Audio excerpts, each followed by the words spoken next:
Welcome to I Hate It Here, the podcast for HR and people professionals, making the hardest job in the world just a little bit easier. I'm Hiba Youssef. I just don't think any employee owes an employer more than a month or two in a role within a business that they don't find suitable for themselves. So really, as an employee, you go there, you give it a try, and if after a month or two is not for you, then so be it. And let me be clear about what I mean. I don't think you need to pop it on your CV. I don't think you need to pop it on LinkedIn. I just think, no strings attached, and you can amicably just forget about it. Managing people shouldn't feel like you're juggling while blindfolded. Lattice can help as your all-in-one HR platform that scales with your business and keeps everyone happy. And we mean everyone. Lattice isn't just for HR teams. Their AI-enhanced platform helps every employee grow in their role, every manager lead fearlessly, and every organization succeed by unlocking the whole team's potential. No trade-offs, no regrets. That's the power of people plus AI. Leave management doesn't have to be painful, impersonal, or keep you buried under a mountain of spreadsheets. Till turns life's biggest moments into opportunities for care and connection instead of a paperwork nightmare. And on September 17th, they're making a game-changing announcement that will transform leave of absences from an administrative afterthought into a cultural cornerstone. Welcome back to your favorite HR podcast. I'm Hiba, your host and resident shit talker. This season, we've been unpacking hard truths, the kind that might make you uncomfortable, but can completely change the way you think about things. And today's hard truth is no exception, that no leadership meeting should ever happen without the people leader in the room. Motion to retire the phrase, HR needs to earn their seat at the table, because candidly, my seat isn't up for debate. It's a throne poured in cement at the table. Maybe I would even say the head of the table. That's maybe a bit dramatic. That's probably for the CEO, but whatever. Joining me today to dig into this hard truth and more is Anna King. Anna King is the CPO at SAPI. With 12 years of people and talent experience under her belt, she's supported teams at Twilio, Trainline, and Google. Born and raised in Romania and matured in the UK, Anna is super passionate about helping both businesses and the humans within them grow.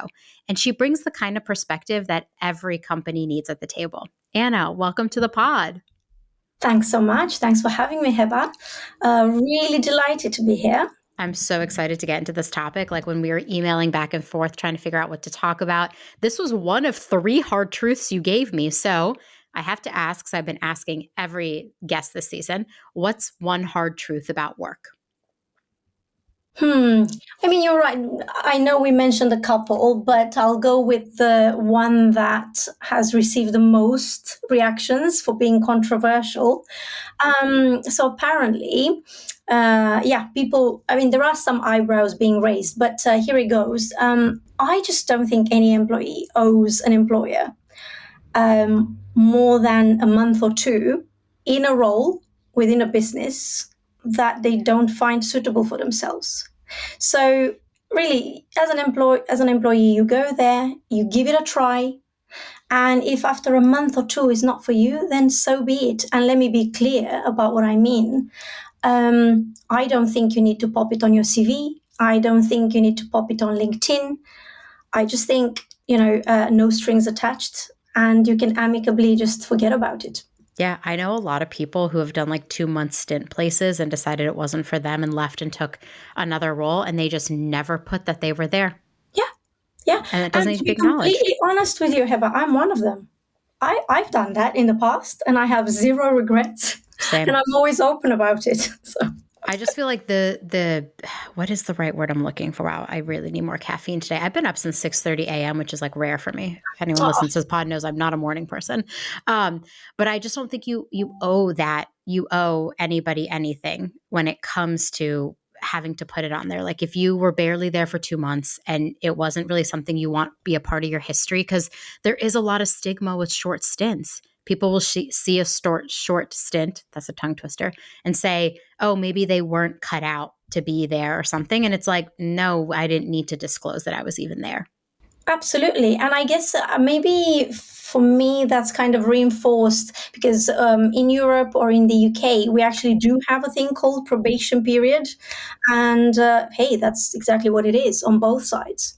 Yeah. Let's just see if this works. I So, always forget about the probationary period in the in Europe, which because it's so different from here. It's just like here mm, you're employed and then we can fire you whenever we want 'cause everyone's at will, right. which is very different from Europe. I mean, I need to do a whole episode on like the differences in employment in America and in Europe because I think there's some really interesting, very employee facing like policies and laws in Europe that we just like don't have here in America, like probationary periods Mm. or I don't like severance amounts. And my friend works somewhere and that's going through a layoff in Europe, and the process has been going on for months, and she's been telling me about it and how they have to like work with the government and work with the union and they have to do it fairly, and here's what they're doing internally. And I was like, wow, that's very different from what we see in the States. Absolutely. Your friend is 100% right. And yeah, it is incredibly different. And there are even differences, of course, between countries. I mean, some countries are even more hardcore than others. So yeah, yeah, very different. If you're ever bored, look up the employment laws in France. You will just learn so much. That is That's the one everyone references That's the one most. everyone, I think France and Italy are like the two I hear the most. But okay, moving on for that. That could be a whole other separate episode.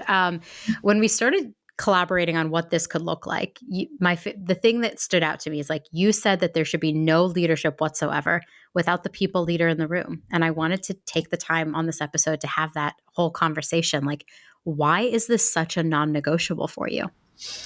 Hmm.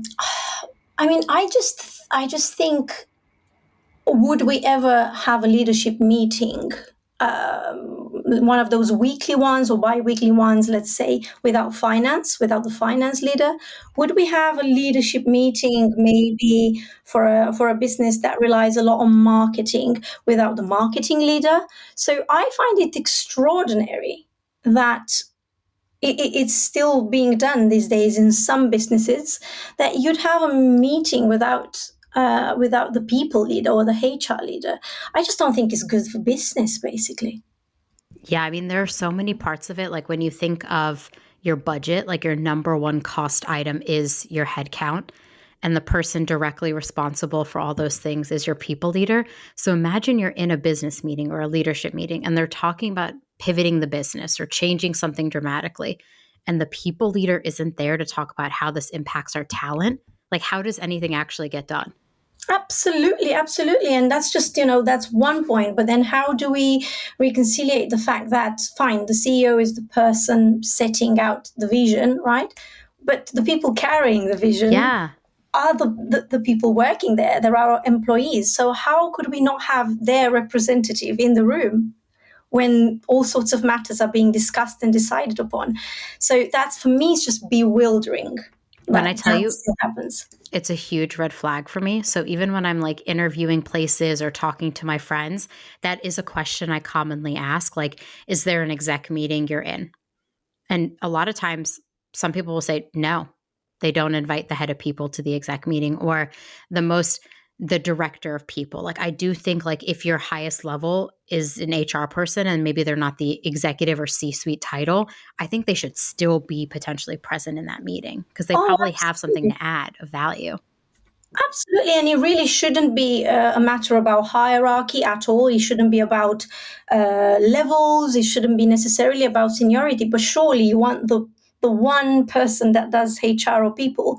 Surely you'd want them to that in that meeting. I just think is good for business. As simple as that. I think it contributes massively to the commercial success of the business. Of course. But like other leaders, like finance and marketing, too, that you said product, oftentimes aren't asked to earn their seat at the table. So why do you think people and HR have been historically treated differently? It's an interesting question. I choose to believe that it's got to do with the history of HR leadership or people leadership. So I think if we go a little bit back in time, we'll quite easily see that. Well, I guess as a role, it started beginning of 1900s, right? And I mean, what I know about it is that it used to be called personnel management. That was kind of the term, right? Personnel, and I guess it was all about hiring, firing, and payroll. So admin tasks really at the core of it, or that's how they were seen, especially back then when, you had everyone in a room, I don't know, working on a specific sort of assembly line, let's say.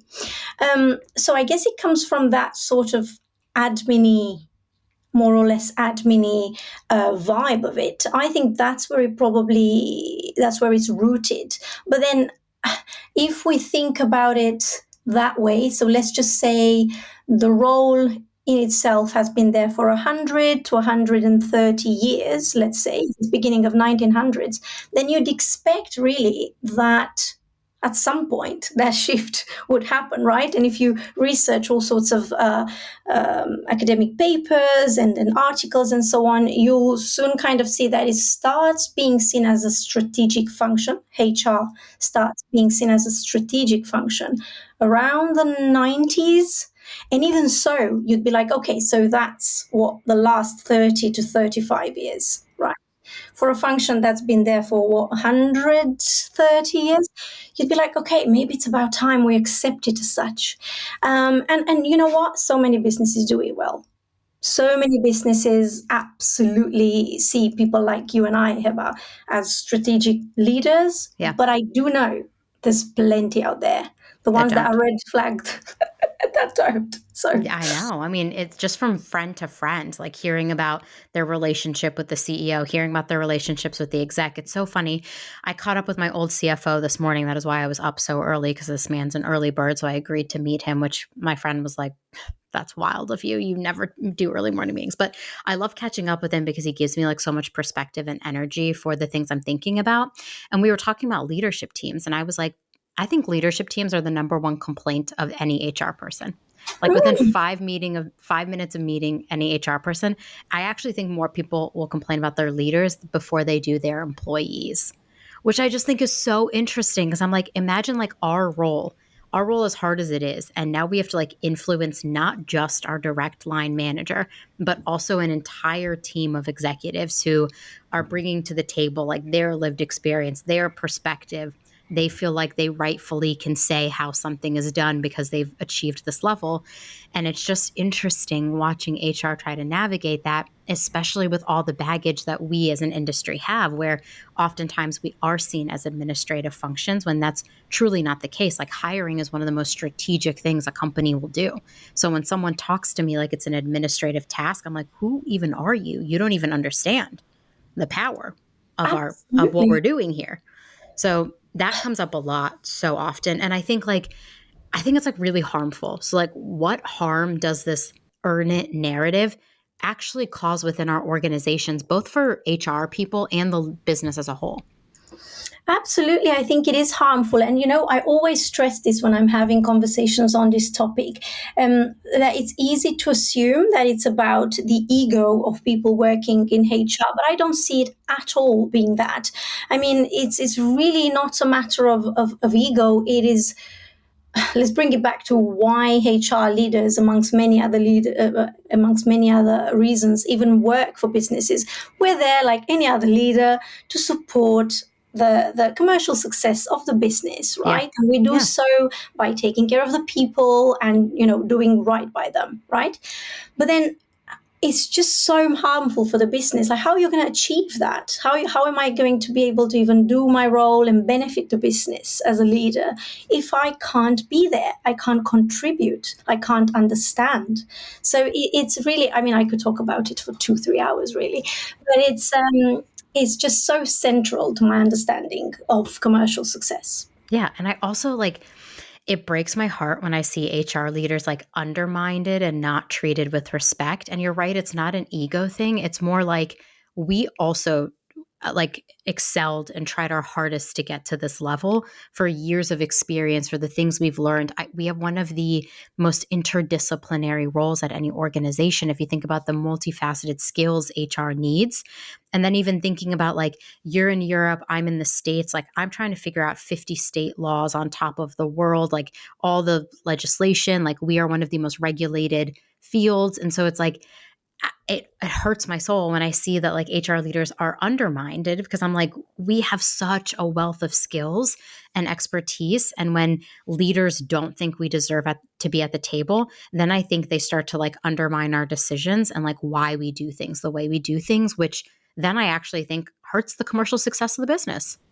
Absolutely, absolutely. I think I always like to bring it back to that, in all honesty, because it is why I believe every time I sit, because I am, of course, working for a business that includes me and all of that, every time I sit with my peers and we have that weekly leadership meeting, I'm always thinking, oh, it's fantastic. We're all contributing. And the fact that I know about their plans helps me help them. Yes. Know? Yeah. So you want to grow, let's say, let's say product says, oh yeah, our roadmap suggests that, by January we want to achieve this, or we want to build these functionalities.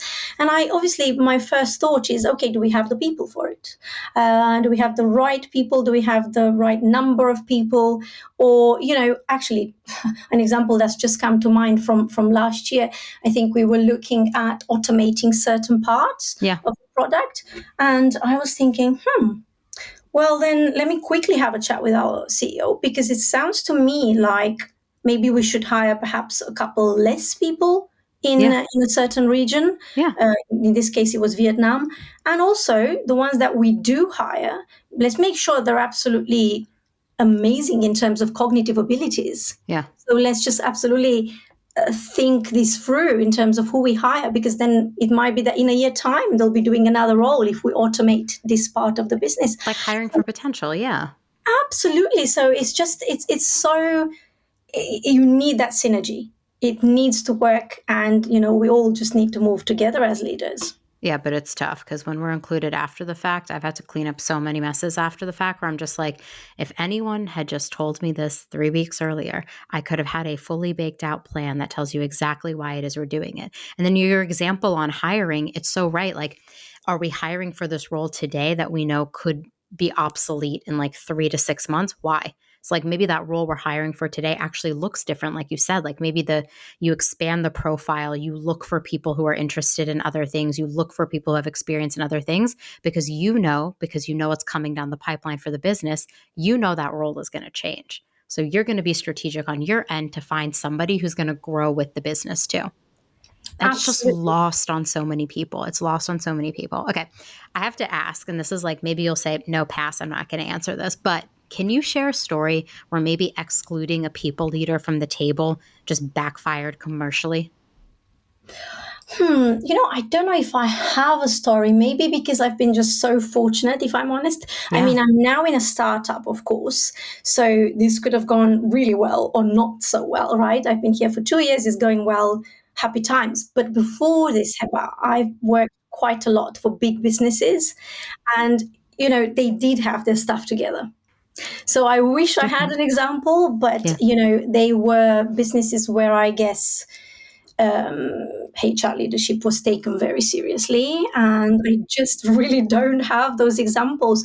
I tend to believe, based on what I'm kind of hearing from other people and so on, or when I'm talking to peers, Yeah. I think it's perhaps more rife in the startup world. It is. Yeah. Okay. I will give you an example that's not even me. It's a friend Please because do. like I have to share this one.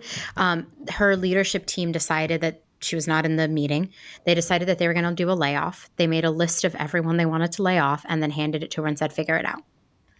And she was like, what do you mean? Like, what, you all just decided to do a layoff and then you all picked the people, and like, what, you didn't think about what this means for the business strategy, for the talent, how hard some of these roles are to recruit for. Also, like, how did you pick these people? Like, the bias that could have just been involved in all of this is like wild. And that story I've heard multiple times from multiple different people. Somebody in my community recently said that their exec team decided to do a layoff and then just sent her all the names and said, schedule these convos. That's incredible. As in, like, why don't you let me help you? You've hired me. I'm here.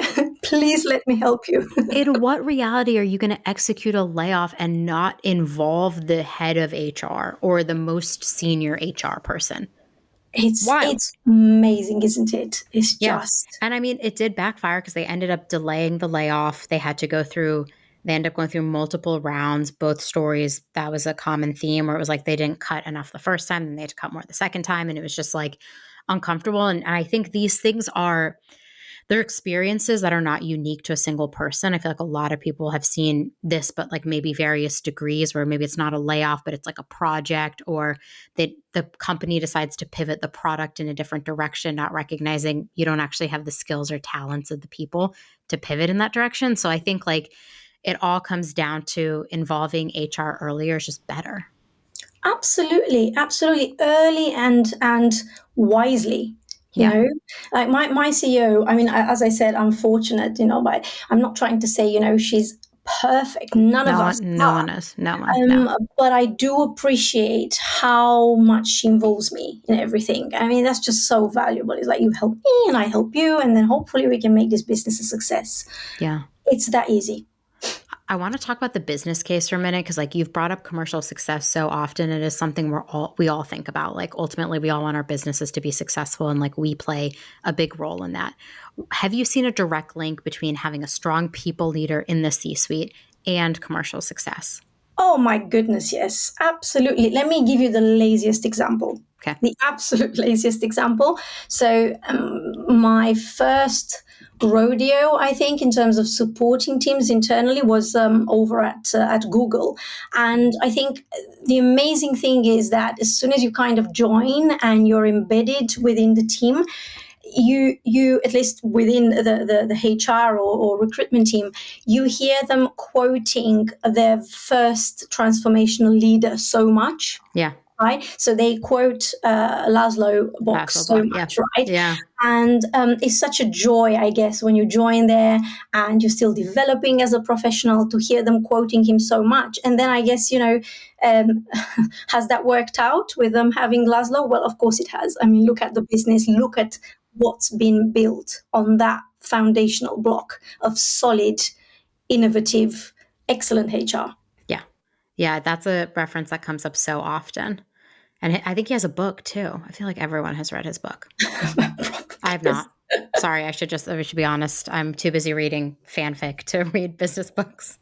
That's fine. I mean, there's just so much out there. We're so spoiled, I guess, these days as HR leaders because there's so much information out there. And Oh if my you're God, so passionate, much. there's just a plethora of stuff that you can consume. But I think that's just, as I said, that's the laziest example really I could give you. I've also been blessed to observe the CPO over at Twilio. I mean, Yeah. my God, she's amazing. She is just like Christy Lake is amazing Yeah. over at Twilio. And again, I think she's so embedded. They do it so well over there, and she's so embedded into the business, and she leads next to the other execs. It's just beautiful to watch, Yeah. right? I So mean, I agree. Like, I do really think like the way to be the best HR leader out there is to intimately understand your business, because then you will know the drivers it takes to make that business successful. You will know, is it more headcount? Is it a different role? Is it rescoping? Is it reskilling? Like, what does it actually look like? And I mean, it's just tough because I do see a lot of leaders that still kind of see HR as a support function. Oh, well, hire me this person. Here's exactly what I want, or fire me this person. I can't deal with it. Like, how do you respond to those leaders who maybe still see HR as a support function rather than a strategic partner?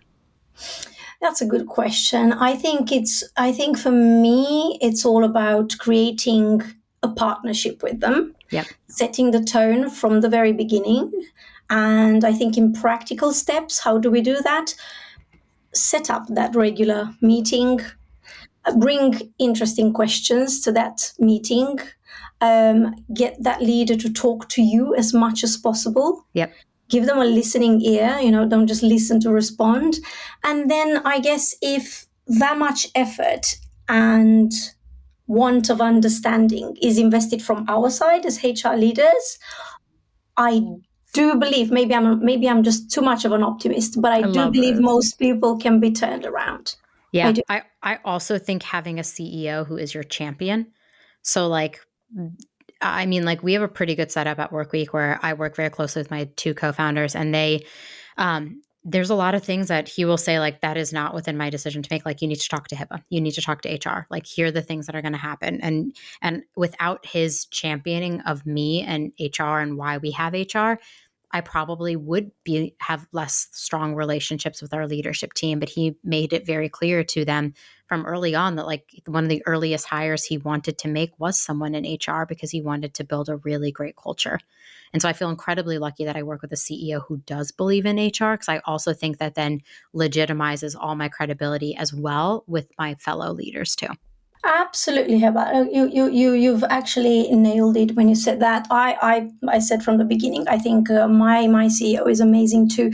But you've quoted that you feel lucky, but Yeah, but is it luck, or have you just been very careful what role you accepted and what business you've joined? that's a good point. That's a So, good point. it's also, I think it's also on us to go, I'm at the interview. I would like a new job, but do I want to work with this CEO? Yeah. And then if the answer is no, let's just be honest with ourselves. Let's move forward to the next interview. And that's that. I think my answer would be no for the most CEOs in this world, but it was a big yes from my current CEO. And now I've worked with him for 3 years. And like, it has not been all like rainbows and sunshines. Like we are both very like not combative personalities. I feel like that's a bad way to describe it, but we're both opinionated. And it's fun because we both know how to disagree with respect. So we end up getting to where we want to go, but not without a good, healthy back and forth. But you're right. I did really vet that from previous scar tissue too. Like I think every experience is a learning moment for you yourself. And like as you walk away from experiences or you're in the middle of something that just feels like it sucks, simply writing like why did it feel like this? And then I think it helps you inform in the future how to make those better decisions. Cause like I don't want to be unhappy at work. I don't think you want to be unhappy at work. I don't think the listeners want to be unhappy at work, but sometimes we are because we're in circumstances that we don't feel like we can't be ourselves or even be successful in them. Absolutely. Absolutely. I think, yeah, I couldn't agree more, really. I couldn't Love agree more. that. But yeah, a good CEO, that's Life changing. priceless. Life, honestly, I feel like I could build a CEO academy at this point. Like, come get whipped into shape on how to be a good CEO. Just kidding. CEOs listening to this are probably like, she would be an awful CEO. But it's give and take, right? We've Yeah. also got to compromise. You know how it goes. It's Oh my both God, yes. Agree, disagree, and commit. I hate that phrase.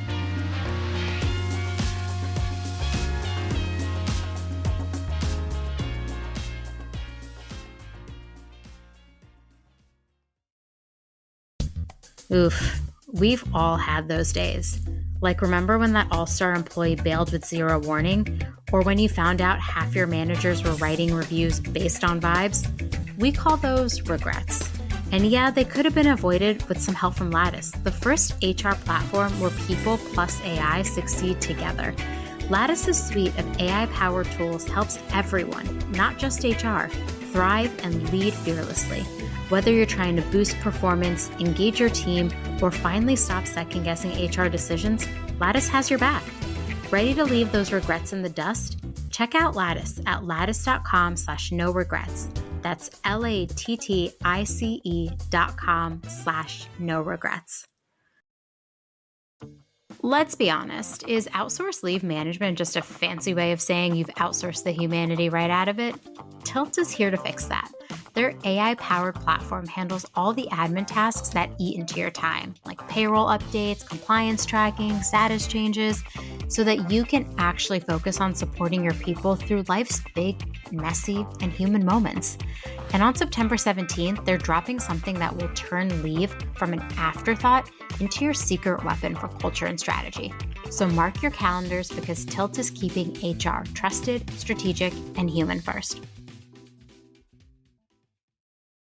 Okay. In your view, what does it mean to be a kick-ass people leader today? Like, what skills and mindset do you think separates a modern leader today from like the traditional head of HR?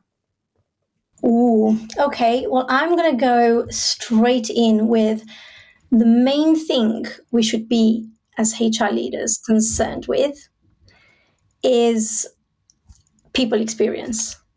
That's it. If you nail the employee experience from the first touch point until the very last one, and if that is the main concern for you, and you optimize and you put your best efforts into it, I think you're a kick-ass HR leader. Because if you think about it, everything goes into that. Do we show empathy? Do we treat people with respect? Do we think about how their day to day looks like? So I'm thinking here about flexibility. I'm thinking here about not cramming everyone in 5 days into an office. Ugh. So everything, exactly. So everything is about experience. Like how does the how does one of our employees, two of our employees, three of them, and so on, how do they experience this workplace? And if you get that right, that most certainly makes you a kick-ass leader. And then I do believe that everything else that's tied to our role follows on from there. Yeah, it's all about the end of the day, like what the experience they're walking away with. It's like some people obsess over user journeys, like when you're building products. I'm like, my user journey is the employees. Is every single inflection point, is this annoying or is it easy? And if it's annoying, can I explain why it's annoying? Because, like, ultimately, not everything is perfect. There are annoying things employees will have to do that they might not want to. But I do think we win by explaining why. Like, hey, this thing, it was really difficult. It was really hard to do, but like, here's why. Absolutely. And I've got a background at the core of it in recruitment. Yeah. So for me, the first pain points that I was trying to eliminate throughout that employee journey were, can we just not make it as painful to apply for a role here? Oh my God. And why does it Preach. need to feel like such a trial? Can we just let them, click, attach their CV, Yeah. and can we just go? Yeah. No cover letters. Yeah, I'm not. exactly. No cover letters and no 3,000 roadblocks and including their information into that ATS. And it's enough. Let them upload their CV and let them run with it. And then, topic number 2 within that is, okay, we want to talk to them. We like their CV. Can we not make it a horribly painful experience where they have to present 3 business cases, each of them taking 5 working days to build? It's just, can we just design for a decent experience from the very first touch point until the very last one? No, I feel like we've overcomplicated a lot of things in HR, specifically recruiting. I don't know. I'm like, if we need to have more than 4 conversations to determine if someone is the right candidate, maybe even 3 conversations, we've lost the plot somewhere. We've lost the plot. Like, it should not be jumping through a million hoops to get a job here when it's like, here's the job. Here's what we need you to do. Can you do these things? Yes, no. But That's we've it. just like overcomplicated it with like projects, and you're right, presentations. And I do love projects for like technical jobs where there's like a actual skill that you can display via a project. I don't think it's a requirement for every single role. I think if there are things you can gather from just talking and focusing on your competency areas, you don't need to complicate everything by adding a project. Absolutely, absolutely. And you know what? I'm, for instance, a big fan of tasks. Yeah. Absolutely. You want to test the way they do things and their technical capability. Please, by all means, do give them a task. But can you do that during the interview? I always ask that of our leaders.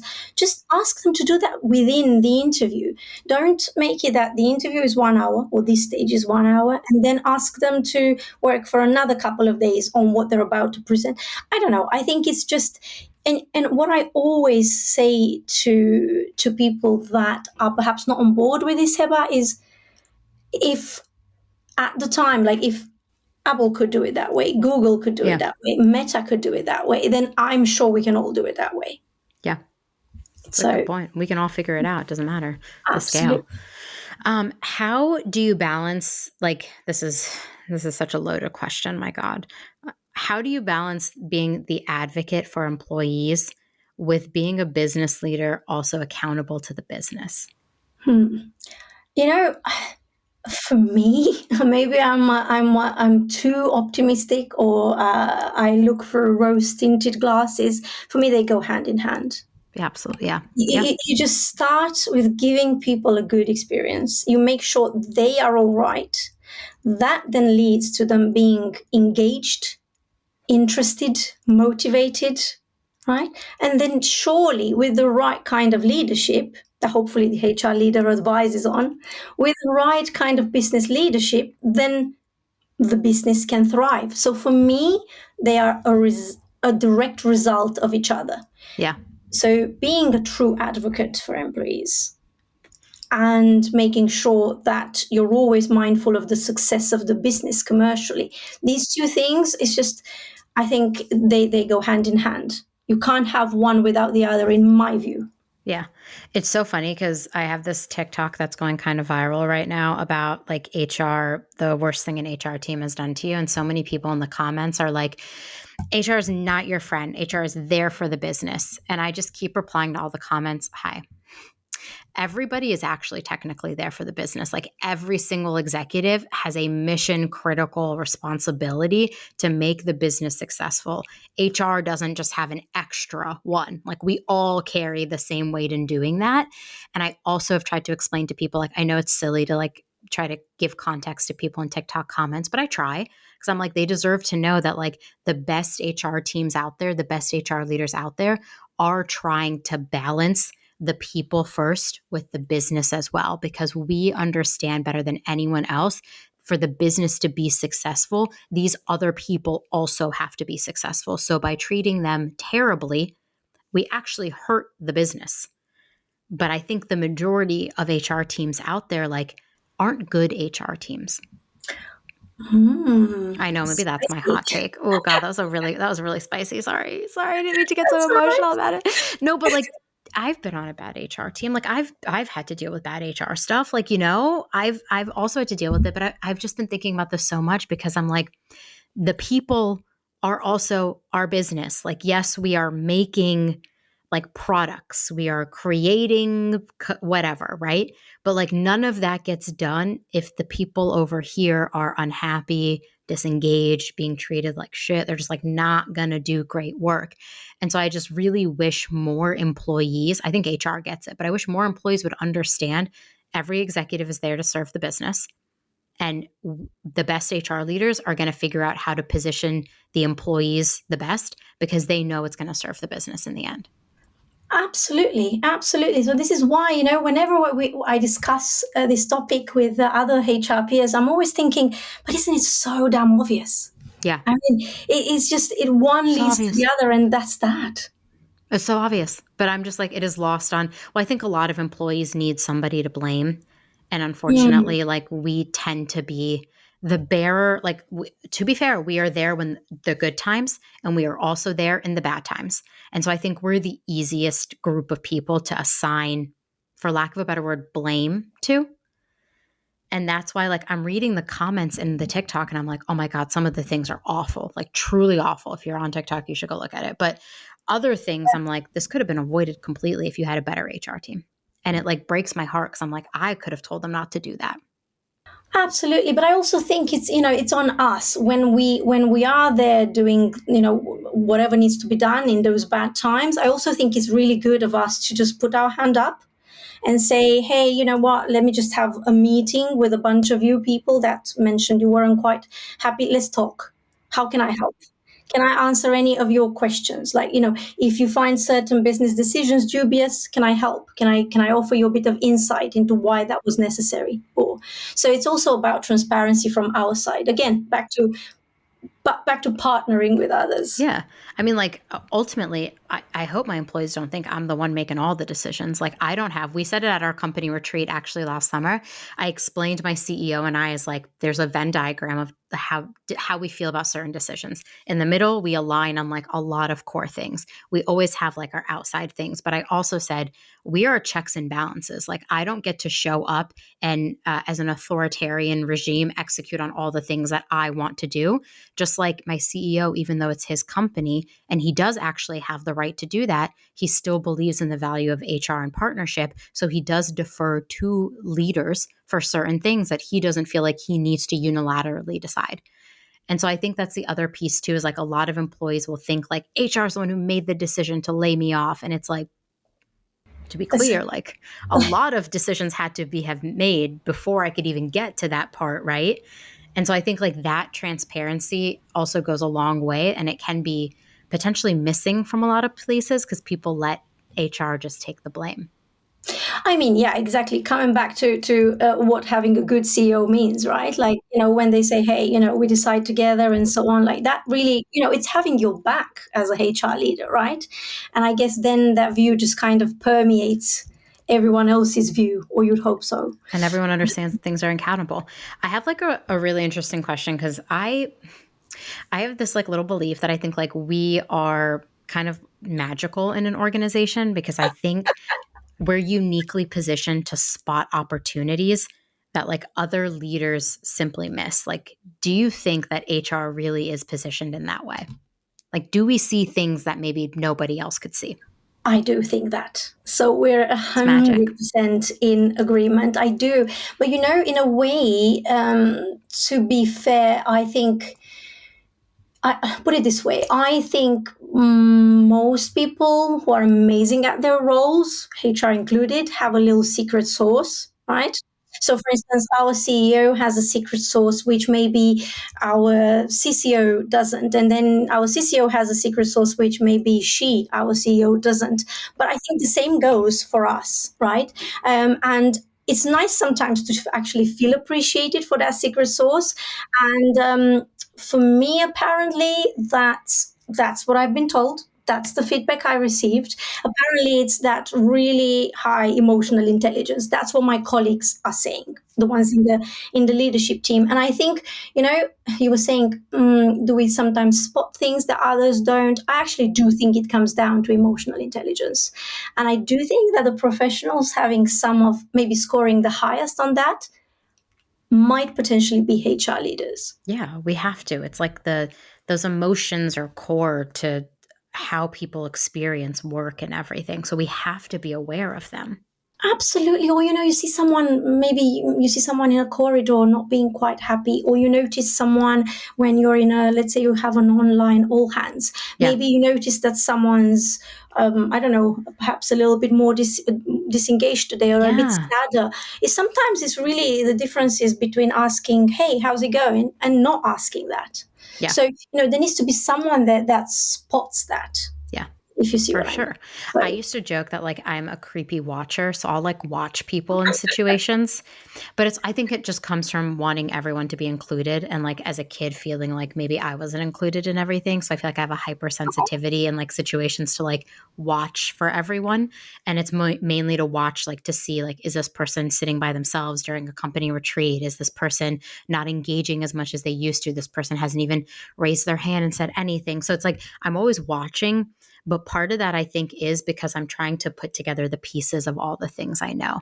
Like, did I hear something in this meeting? And then did I observe something in this other meeting? And then did I see this in the all hands? And I'm like constantly trying to grab at these pieces of information and like put together a puzzle to understand what's actually going on. And I think that's like back to like skills that HR people need, just like curiosity about why something is the way it is goes so far. absolutely, absolutely. I completely agree with you. And yeah, you know what? Let's give ourselves a pat on the back. Hell yeah. Yeah, yeah, we are the ones spotting that. Hell And yeah. that's Well, just I'll be one like, of the little did you things we do. notice this thing? And someone's like, no, I did not notice that. And I'm like, oh, maybe that's my superpower.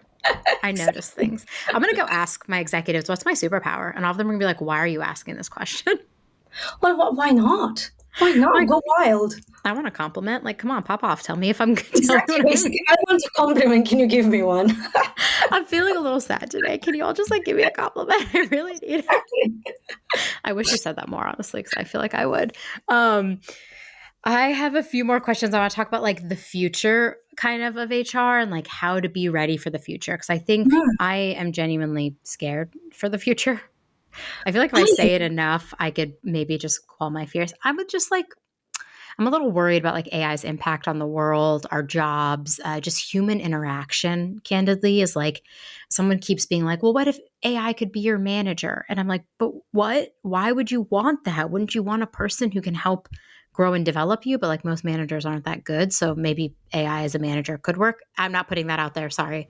But like, I No, think AI and automation are going to reshape work completely. And so, with that thought, like, how does the role of the people leader, even our role, how does that evolve at the table as AI and automation kind of reshape everything we've ever done? I mean, surely the $1 million question at the Yeah, moment is we need to answer it. It's us. absolutely, exactly. Well, you know what? I do talk about these things, first of all, with peers, but also actually do talk about this with a bunch of my friends. Most of them work in tech, so it's natural, right? The conversation just flows over a couple of glasses of wine. So it's, I think I have a slightly more optimistic view, and I'll tell you why. Thank you. You mentioned, oh, maybe AI could be my manager, or but would someone necessarily want AI to be their manager? Do we always want, when we've got a problem, I guess, to discuss only with AI? Do we necessarily get our needs met from AI, or do we get those needs met from human connection? So, for instance, sure, you can chat with whatever chat GPT, or you can just I guess explore a bunch of similar tools when you're struggling as an employee. But then I firmly believe that there's a bit of magic in human interaction, and I do think that most people seek that quite a lot and respond very well to it. Or flip it, basically think about it this way. Okay, so let's say someone's slightly struggling, whether they're a leader or they're an employee that needs support, and let's say they do get some support from some form of AI. But is that advice that takes in consideration the context for that business, or does it miss Definitely not. context? It always miss context. Yeah. Is it Unless you give it. overly sycophantic? Is it trying to, Yes. maybe, is it too concerned with making that person feel well rather Yeah. than serving them a hard truth? Speaking of hard truths. Yes, we have Um, artists. so there's so much to it. And I do think we're very wired for human connection. Think about it this way, right? AI gives you a compliment. What feels better? AI gives you a compliment, or is it an actual colleague giving you a compliment? A colleague, obviously. I don't Right? want some robot to tell me I'm great. So this is the thing. I actually am. I'm definitely more optimistic in that regard. Yeah. But I do fear for those that might get left behind if they refuse to adopt using AI. So our role has to evolve then, right? Like 100%. And I think we should be excited about using it. Hey, I use it. It makes my job Same. easier. Same. I mean, why wouldn't you why wouldn't you dip your toe into that and try to benefit from it? Yeah. I think we asked our employees, like, what's holding you back from using AI? And some people said like the moral and ethical considerations, or like the drain on the climate. And like, candidly, I did not have a good response to that. Like, cause I was like, I don't know what to say. Like that feels like very personal and like a choice that I think people should have the right to make if they don't want to interact with tech that they feel like is in conflict with their values. But it is kind of hard because right now at work, everyone is feeling the pressure to use it. I don't even know how to address it sometimes, because I'm like, yeah, I do also read the articles on what it's going to do to the climate. I do also talk about that on this podcast, but I also just hear this overwhelming pressure that everyone needs to be using AI. And I'm not asking you to solve it, because honestly, that is like an impossible situation. Like, truly, I told our employees, I respect the fact that you feel that way. We are still moving forward with leveraging the tools that can help us do our jobs better. I just think it's one of those things, regardless of how we feel about it or how our employees feel about it, I don't think there's a stop to that. Yeah, There's no exactly. end in sight. So you might as well swim with those waves rather than kind of, try to position yourself against them. I just don't think it's helpful. I believe in pragmatism. I believe in moving forward with the current situation, right? And trying to just move forward and problem solve rather than just thinking, no, I don't like it, I will not touch it. I just don't see how that could be productive. Yeah, it's tough. I mean, I was just thinking, like, what if, like, let's think about email. What if this is like when email came out and what people were like, I'm not going to send emails to my employees. Instead, I'm going to hand deliver them letters every day. It's just like, I'm sure somebody at some point was like, I don't want to send emails. And I'm sure somebody had to say, unfortunately, that is what we are doing now. We will send email communications, not Absolutely. And what paper happened to those that communications. didn't want to do it, Heba? I Where just are get they? I don't know. That's the problem. Like that's like I feel a give and a take. It really does feel like a give and a take for me some days because I'm like I see the value so much and in the back of my mind I still also am scared. And so I think like I've been operating with a little bit of healthy fear. I think fear is always good. You should like fear is not something to be afraid of. It tells you that you care about something. When I'm scared, it means I'm actively caring about this thing that I'm scared about. So I think about AI and I'm like, yes, I want to be at the forefront. Yes, I want to be a future forward thinking HR leader, but I can do that and leverage this technology and also still be fearful of potential outcomes. That's kind of how Sure. I sleep at night. Sure, both thoughts are valid, and like you say, right, they can just coexist. Why not? Yeah. I mean, yeah, we're duality. Look at us. We can be so many things. We're not just one thing. Okay, sorry. My last question of this episode, because I always like to end on something future thinking. What is your vision of the C-suite of the future?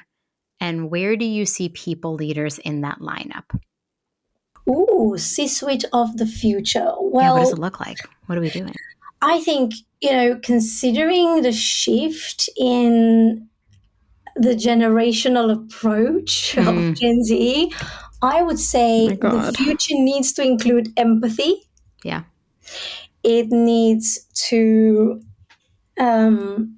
include authenticity. hell yeah. Otherwise, Gen Z will see through it. I mean, my sister is Gen Z. She's not having it. She's like, no, She's, if you Jackie. don't deliver authenticity, she sees through it. She despises you for it. It's like Yeah, that's fair. she has no patience for it, and I do think that is valid characteristic of this generation. Yeah, Empathy, authenticity. I think should be there in this future of the C-suite. I guess innovation again, yeah. no escape from it, right? Never. We'll always be Um, innovating. But also, I think, given that now some of us do work remotely or, hybrid, I also think there's room for intentionality. So let me explain what I mean. Let's not complain that you can't connect. Let's say you're a millennial or you're Gen X. Let's not complain that you can't connect with your younger workforce. Please just schedule meetings, right? Try to talk about something else than pub related topics or celebrity topics or whatever. Try to But I love connect with celeb them. topics. Taylor Swift got engaged today. Anna, come on. Fair. All right. No, I Maybe know what you mean. It's meant to be like the intentionality. I think where you're going with it is like it's a way to build authenticity. absolutely. Absolutely. And also a way to actually, I think where I'm going with this is let's basically look at the future as we've got a responsibility um, to help more junior employees grow, and you can only do that, I think, in our current context with intentionality. Just don't let them struggle. Be intentional. Reach out to them. Is everything all right? Can I support you as a leader? Can I support you? Is everything all right? How do you want to grow? How do you want to be managed? How often should we meet? But it's asking the question. Yeah. I love that. When I think of the future too, like I just did this podcast or I just released the episode a few weeks ago where Deloitte did a study on Gen Z and millennials, and it was like less than 6% of millennials surveyed had leadership as one of their like career goals. And so I also think like leaders of the future, we should redefine what leadership even means and what kind of commitment it is. And how we can talk more openly about the downsides of leadership, but also the upsides of leadership. Because I think what people are seeing now is a lot of the downsides, and they're like, I don't want that job. But I'm like, we need people to want the job, right? Like, if less than 6% is like, how are we going to succession plan for leaders of the future if nobody wants to be a leader? True, absolutely. But hey, what if it's a healthy filter? I Yeah, mean, really, opt what out. if we just choose the ones that love doing it, not the ones that love the title, not the ones that love the glorification of having been promoted into a people manager role? Let's just keep the ones that really want to do it and let them actually do it. And maybe, just maybe, take onus of that functional management of them. Just help people grow, nourish them, right? Let's have those people that as managers, those people that really love it and do it for the right reasons. Yeah, that's tough. That in itself, to find those people is a battle in itself. Yes, it is. But we'll fix that in another episode. Thank you so much for spending time with me today. This was such a fun conversation. Awesome. I've really enjoyed it. And thank you so much again for having me. It's been fabulous. Of course. I always ask guests, like, even though I put LinkedIn in the show notes, I say this every episode. Where can people reach you? Where can people reach me? You know what? All day long on LinkedIn. I'm Same. super responsive. I do check it daily. So that's the go-to. I'm not great on the responsive because my inbox is currently jam-packed with things. And I'm just like, I don't have time to answer all of these, but I'm trying to get better at it. So if you feel really strongly about this episode and you want to DM me and tell me, I will read the DM and I will reply this time. Absolutely. I'm doing my best. Thank you, Anna, so much for spending time with me today. I deeply appreciate you. And this was just such a fun episode to record. Oh, thank you again, Eva. Thank you so much. Thanks for tuning in. Keep up with all the latest HR resources by subscribing on Apple, Spotify, Google, or wherever you listen. And if you love I Hate It Here, tell an HR friend. I'll see you next time.